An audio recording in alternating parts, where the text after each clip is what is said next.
Good morning বন্ধুরা, তোমরা সব কেমন আছো?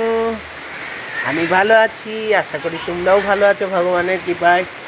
দেখো বন্ধুরা, মুষলধারায় বৃষ্টি পড়ছে। মুষলধারা যাকে বলে, একবারে ডেঞ্জারাস বৃষ্টি। দেখো ওইখানটা করে যে ঘরটা আছে, ওই যে দেখতে পাচ্ছ কিনা জানি না, গাছে হয়তো ওখানে জল দাঁড়িয়ে গেছে।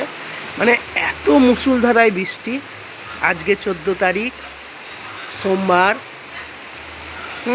ঝাড়খণ্ড বা বিহারের পহেলা সোমবার, মানে শ্রাবণ পড়ে গিয়েছে এদের।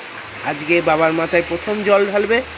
সেই প্রথম দিনেই এত বৃষ্টি, একদম মুষলধারায় রাত থেকে চলছে কন্টিনিউ। কারা কোথা থেকে দেখছো এই ভিডিওটা, একটা কমেন্ট, শেয়ার, লাইক করে দিও। কাদের কাদের জায়গায় এই রকম মুষলধারায় বৃষ্টি হচ্ছে সেটাও একটা জানিও বন্ধুরা। এই দেখো কীরকম মুষলধারায় বৃষ্টি হচ্ছে। দেখো এখন বাজছে তোমার 10টা, আর এই মুষলধারায় বৃষ্টি।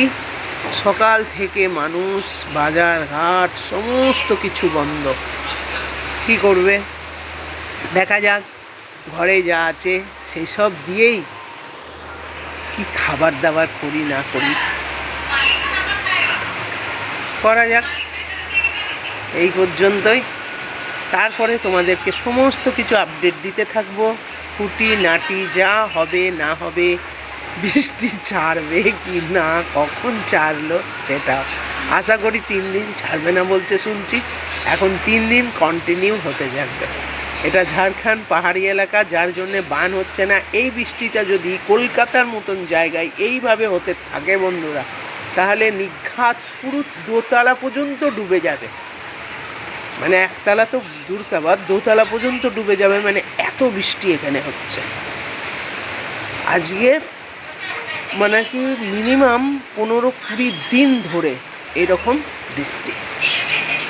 ঠিক আছে বন্ধুরা, দেখা যাক আমি কি বানাই নাস্তাতে আজকে এই বর্ষার সময়। বাই।